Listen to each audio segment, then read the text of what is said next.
Hello everyone. Hey team. Welcome to our week 2 Q&A. I'm not sure if we're going to have anyone jumping on and joining us live. I'm just going to keep an eye on that. So we're already in week 2. I know. Over halfway. Week 2. Over halfway of week 2, not the challenge. That's true. I guess technically we're only a week and a half in. Really? Yeah. But today we're jumping on to chat to you about our topic of the week, which is a well-balanced meal. And this is something that we think is fairly significant to put right at the start of the challenge, because it sort of lays down the foundation to really be able to analyse what it is that you're eating. Mm-hmm. And unfortunately, a lot of us are coming in with a lot of, prior knowledge and truths, or things that we thought of as being true in terms of what our meals should look like to allow us to reach our goals. And I guess when it comes to goals, the majority of people who are doing our challenges are looking for a weight loss goal. They're looking to drop body fat, which we know is going to be achieved through being on a calorie deficit by eating lower than what you've been eating if your weight has been maintaining, versus actually trying to build muscle or to put on weight, which obviously you need to be in a surplus. So we will try and keep the conversation somewhat balanced, but inevitably I think we always sort of end up going more towards the calorie deficit, because I think that's the thing that most people are trying to achieve, and it's also generally the thing that a lot of people find like the hardest, the most challenging, especially in terms of like finding sustainable ways to stay in that calorie deficit. And even though we might mention calorie deficit, it doesn't necessarily mean that you have to be tracking calories or to be like thinking about the calorie and macro tracking realm. It's more about understanding the demands of energy in and energy out, in terms of being in that deficit. So you could replace the word calories with energy deficit, because even without tracking calories, you can achieve that and find your weight loss goals. Absolutely. That's such a good point to raise, because a lot of people think they do need to be tracking their calories or tracking points or something, versus just actually understanding what is in the food that they're eating and being reflective to how they can, gear their total consumption of food to allow them to achieve weight loss. And you don't need to be tracking calories to be able to do that. However, you do need to be really aware of what's actually in your food and where that energy is coming from. So when we talk about a well-balanced meal, we're talking about the energy sources and what's actually in your food. And it should be a balance between the 3 macronutrients and fibre as well. So we've got carbohydrates, which is our body's primary and preferred fuel source. It's the most readily broken down by the muscle tissue. It's what gives us really fast release energy. And it's really what the body prefers to be using, and your body stores a certain amount in as blood glucose, so that's what floats around in your blood. But as soon as that blood glucose level gets to a certain point, it becomes dangerous, and that's when your body starts to store it in the muscles and in the liver, and that's formed and stored as glycogen. And that's a great little like storage cell to then get pulled out back into the usable form, blood glucose, when your body's ready there to use it.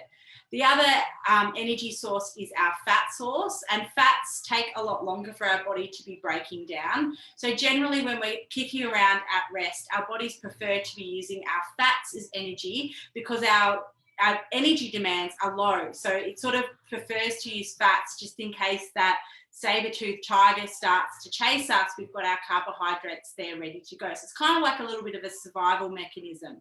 So when we're operating in a relatively low intensity state, we're generally burning fats anyway. But really it doesn't super matter where your energy is coming from. The most important thing is that if you're trying to lose weight, that the overall energy balance at the end of the day and at the end of the week is significantly lower than your maintenance amount. And that is going to be individual for every single person. The other part is protein, and protein is actually not an energy source, although it could be, but it's generally not what it's used for. That's there to help restore and resynthesize and build muscle tissue. And a lot of women sometimes think, oh, but I do eat protein in my meals. Like, do I really need to be eating a palm size of protein at every meal? I'm not really that into protein. Mm-hmm. The unfortunate thing is if you're training, you are going to be breaking down muscle tissue. You are actually breaking down your body. You are pulling it apart. Every time you come in and you train or you do something high intensity, you're actually breaking down the body so that then you can, in your recovery, go away and remodel it and make it stronger. Now, the problem is for a woman who is very active, who is training, if they don't ensure that they're increasing their protein intake when they start to increase those exercise demands, what ends up happening is you start to rob your body of the essential proteins it needs for like other functions like healthy skin and nails, immune function, hormone balance. Mm-hmm. And all of a sudden, this wonderful training that should be making you feel amazing, feel stronger, feel like more energized, it actually starts to really grind you down. You end up getting this huge string of being sick all the time. You lose your little glow. And really it's because you're not actually having enough protein in your diet to meet the needs, the new needs that you have. So protein in your diet is super important. Super important. It's also really important as well to prevent injury and to keep you fueled for building strength. Like if you're not repairing your muscles, you're not going to find that you're building strength and endurance in your training as well. And touching on a point that you mentioned before, Ange, is that because carbohydrates are the most readily available source of energy and preferred source of energy for our body, most people's standard diet is going to be geared more towards carbs. And that's what most people find, is that we're eating like 60, 70, 80% of our diet as carbohydrates. And that might be why you are craving carb-heavy foods, or you're reaching for those sugary foods, fast foods, potato chips like myself, because our body's kind of saying to us we need energy now, and we need that quick source of energy. But it also might be why you find you're hungry an hour, 2 hours after eating meals, because you're having such a carb-heavy meal and it's not balanced, hitting those other macronutrients as well.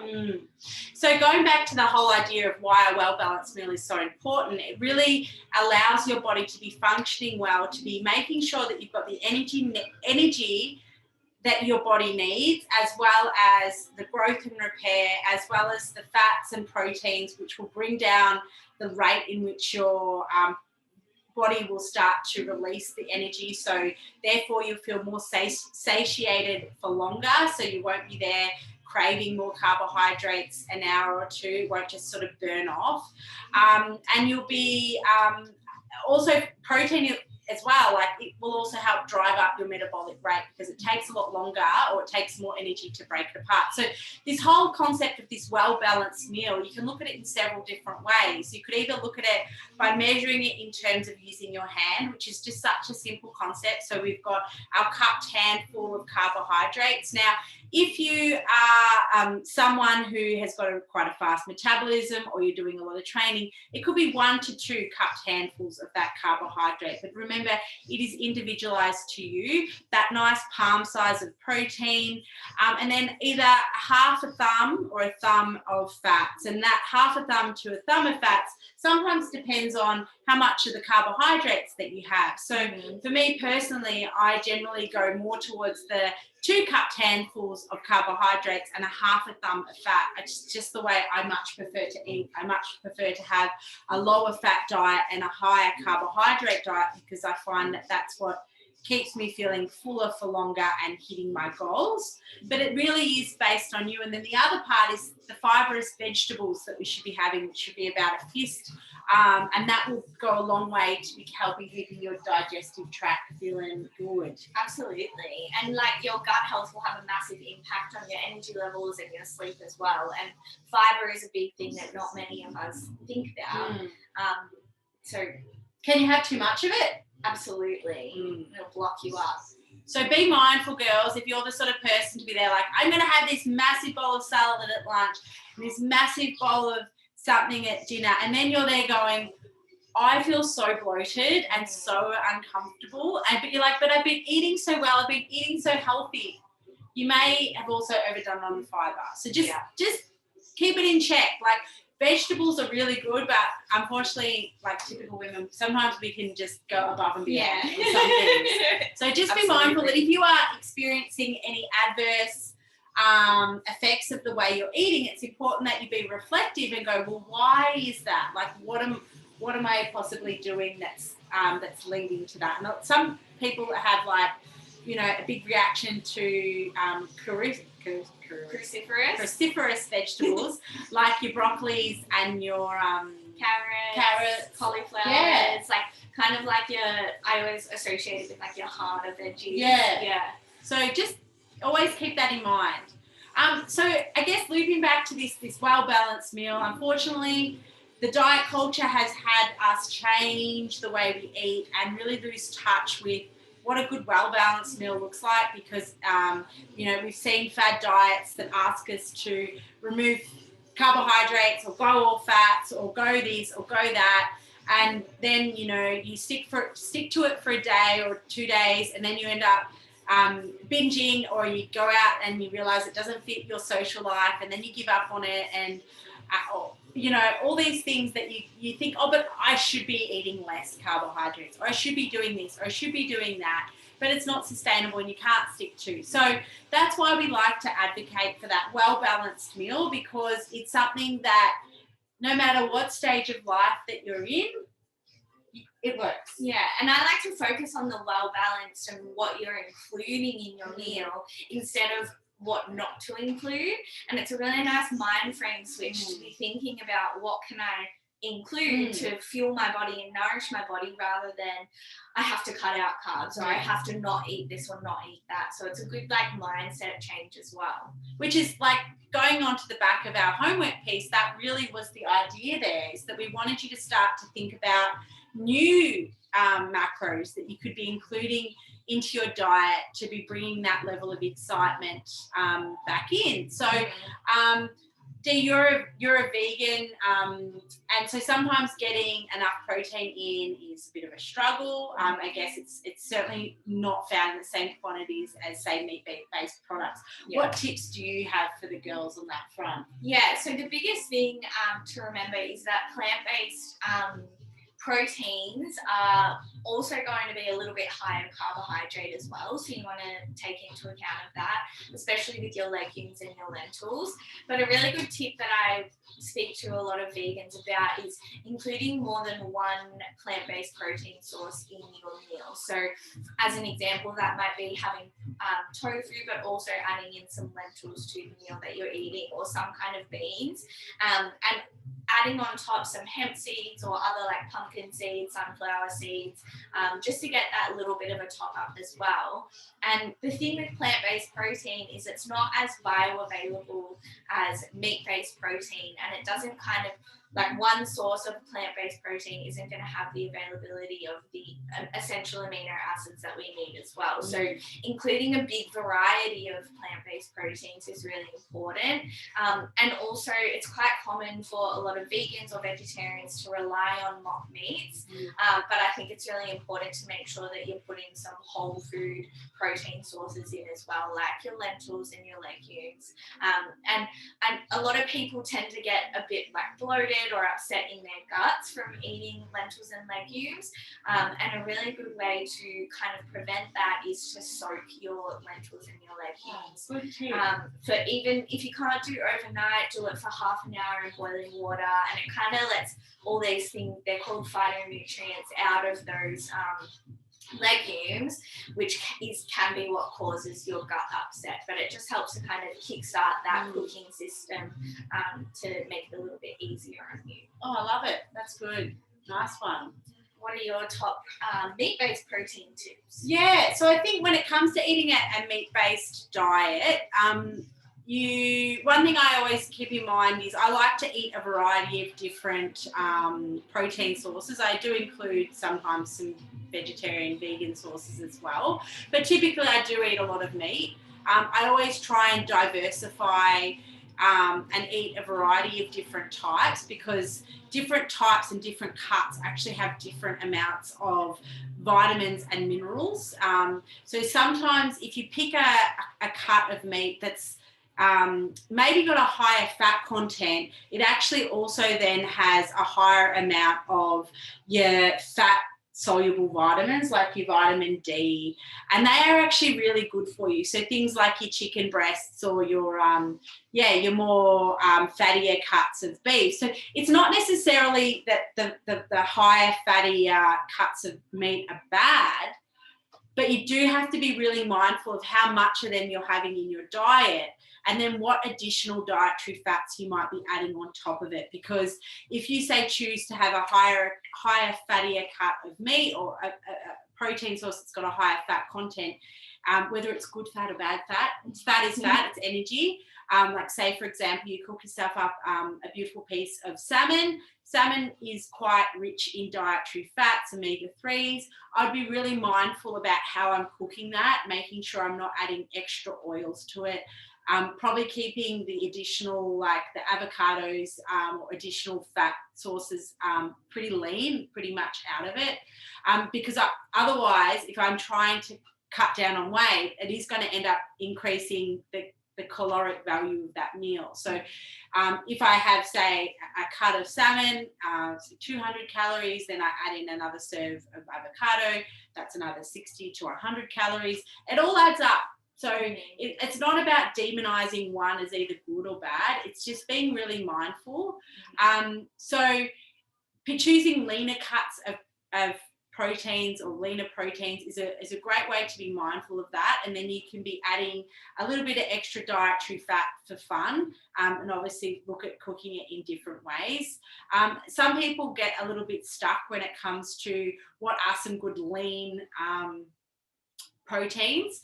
They sort of go, well, there's chicken breast, but like what else is there? Things like kangaroo is great. There's definitely always a lean version of beef. So lean mince is pretty readily available. You can buy already pre-made lean burgers. Any of your white fishes are pretty are very lean. Turkey. But as I said, for me, it's really about going, okay, well, how am I going to be cooking this? And then, if I am having, say, a higher, fattier cut of protein, then possibly, like for dinner, like if I'm having salmon for dinner, then, possibly for lunch, I'm having a leaner version. So then I know that, of course, over the course of the day, I'm not going to be spilling over on my calories. And the other thing I sometimes do with breakfast is, I'm a big advocate for egg yolks. I don't think you need to get rid of the egg yolks. Egg yolks are so very good for you. They've got so many essential nutrients. All of the nutrients are in the egg yolk. However, if you're wanting to add a little bit more fun to the meal, like if I'm making an omelette, for example, I'll make it with one egg. The rest comes from egg whites, and then I put a little bit of cheese in it. So as I said, it's not necessarily about like stripping out all the fun in that meal, but by just dropping the egg yolk out of some of that meal, I can then add some more stuff back in. So it's all about keeping it varied and, so that you actually enjoy the meals that you're having, but still being able to reach your goals. Absolutely. Yeah. So why do we get to the point that sometimes, like, a well-balanced meal sounds easy, right? Mm-hmm. And like when you make it and when you prepare for it, like, it's not hard. And it is easy, it's delicious, it's satisfying. Yeah. But I think... So where do we go wrong? We are kind of not paying attention to or not understanding our true hunger cues. And I think a big thing is that both understanding your hunger cues, but also, as we spoke about last week, not being prepared when you do become hungry. So with your hunger cues, I often refer to this with my clients, is like when a lot of us grew up when we were kids of having to finish our dinner plate before we could leave the dinner table. And sometimes that can cause us to forget what it feels like to be truly hungry and what it feels like to be truly full. And so we need to start to strip it back and think, before you eat something or before you reach for something, am I hungry right now? Do I need this piece of food or this snack? Or am I thinking about, am I bored? Am I stressed? Am I just craving this because I have an appetite rather than being actually truly hungry? Yeah. So I think, like, I guess in terms of walking away with some really good actionable things, we want you to really tune in to, are you hungry or are you eating because it's time to eat, or it's there, or you're bored or you're stressed? So before you go to eat, stop and say, am I actually hungry? And the unfortunate thing, this is something that I absolutely hate telling people, but it's the truth. So here it is. If you want to lose weight, you have to feel hungry at some point. It's okay to be hungry. And sometimes feeling hungry can be so scary because, like, we're so used to being like, oh, I'm going out, I might get hungry, I'll take a snack. And, like, Western society, we are snackers. Snacks are everywhere. And I think that's, snacks are sometimes a big reason or big thing to be blamed for people gaining excess weight because they're snacking more than what they should be, rather than stopping and going, am I actually hungry? Is now the time to be topping up? So how do you actually recognize what hunger feels like? And hunger feels different for every single person, but you should never be so hungry that you're ravenously delirious. Because if you get to that point where, and I guess think of it like your fuel tank in your car. If the light comes on, that's a signal to say it's time to do something about this, but it's not an emergency, okay? You've got a little bit of time before shit hits the fan and we've got a situation. So recognize your own hunger as that. When the light comes on, you should be feeling mild to moderately hungry. And so how does that actually feel? Some of you guys might have forgotten it. It could be that tummy rumble. But it's actually, I don't think, for me, it doesn't feel like that. For me, it's like I start to feel a little bit spacey. I start to feel a little bit low energy. I get irritated. Yeah, definitely. I get hangry. You get hangry. Yeah. So start to recognize what that feels like. And I guess along with that, there's some other things that you could start to tune into as well, because sometimes you might go, oh, it's time to eat, I think I'm hungry. But there's a couple of little, like, I guess, signposts that you could stop and think about too. So what would be your signposts? When was the last time you drank some water? Yep. Are you thirsty? And how much water are you drinking throughout the day as well? Because we often confuse that thirsty feeling as hunger. So are you drinking enough water throughout the day? And if not, maybe have a glass of water before you reassess if you're actually hungry. Yep. If you're not near your planned meal time. Yep. For me, when was the last time I ate? So generally, I work on like maybe a 3-hour window that I should be eating in, and I do try and eat at the same time every day. I think routine is really good because it allows you to go, now's the time to eat, versus, being all up in the air and kind of going, is it time to eat? Should I have a small snack? Am I hungry? So when was the last time I ate? If it was 3 hours ago, there's a really good chance that I'm hungry. If it was less than 2 to 3 hours ago, that kind of allows me to go, what did I last eat and why am I now hungry again? Because there's a good chance that what I ate, not that long ago wasn't well balanced enough. Yeah. So it's a good way to get really introspective on that, to go, oh yeah, I only had a piece of toast. That was probably not well balanced. Or I only had 1 egg on toast. That probably wasn't enough. Yeah. So it's a good way to kind of go, oh, right, yeah. And the biggest thing is like taking cues from your body and starting to understand what those cues mean for you, because it is going to be different for everybody. But like you said, thinking back on what your previous meal was, how many hours ago it was, what your next meal is planned to be, how much water you've had, that's all about building body awareness and listening to your body as well. Yeah. The other thing is learning the difference between appetite and hunger. And this, like, going back to when you were a kid and, like, you're like, I'm hungry. And, you know, your parents are like, eat an apple. And you're like, I don't want an apple. Right? It's because your appetite is there saying, I want something that will satiate, like, whatever it is that I'm wanting to grab. So have a think and go, am I munchy or am I hungry? And there's a big difference between munchy and hungry. Munchy is generally what you feel after you've had dinner and you sit down at night and you go, I could have something else. That's your appetite talking. Or when you're out for dinner, you've had this huge meal and the dessert menu comes around, you go, yeah, I could possibly find some room for some dessert. Or you have a well-balanced meal in the fridge and that doesn't appeal to you. That's your appetite. That's not your hunger. Yeah, like, are you hungry enough to eat protein and vegetables? That's hunger. Yeah. You know what I mean? So start to bring your awareness to that. You know, you could also start to, I guess, give your hunger a bit of a scale from 0 to 5. Like, so 5 being like, I'm going to drop dead any second and rip the head off. Of the next person that comes to the door and possibly eat them. That would be like 5. That's dangerous. You don't want to get to 5. Don't get to 5, but possibly being somewhere around a 3. 3. Yeah, 3 to 4. So keep that in mind. Absolutely. What other tips? What other tips? What other things came up this week for your girls? I think my girls, they've kept up their meal prep this week, which is really good, still helping them, taking the stress off. But the biggest takeaway I had from check-ins was getting to the weekend. So everyone felt super prepared during the week, but they didn't feel prepared during the weekend. They almost felt a little bit bad. Nervous, a little bit bad, maybe going out for brunch or having a couple of wines with dinner or something like that because they didn't plan for it.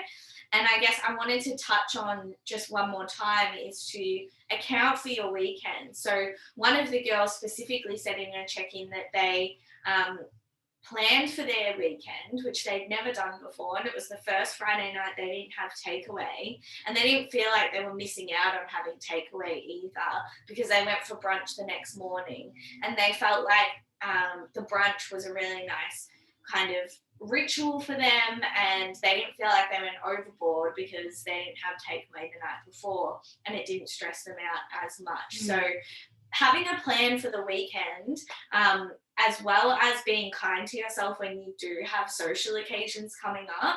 You can't always prevent social occasions, but have a little bit of a plan in your head around what you're going to do. So if it's a social occasion where there's alcohol, how many drinks are you going to have? Or is it one where you could skip the drinking and be the designated driver instead?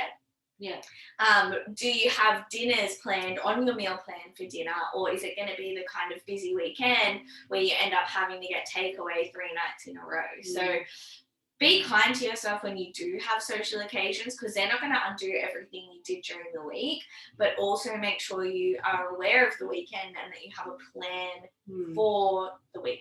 Yeah, so good. I love it.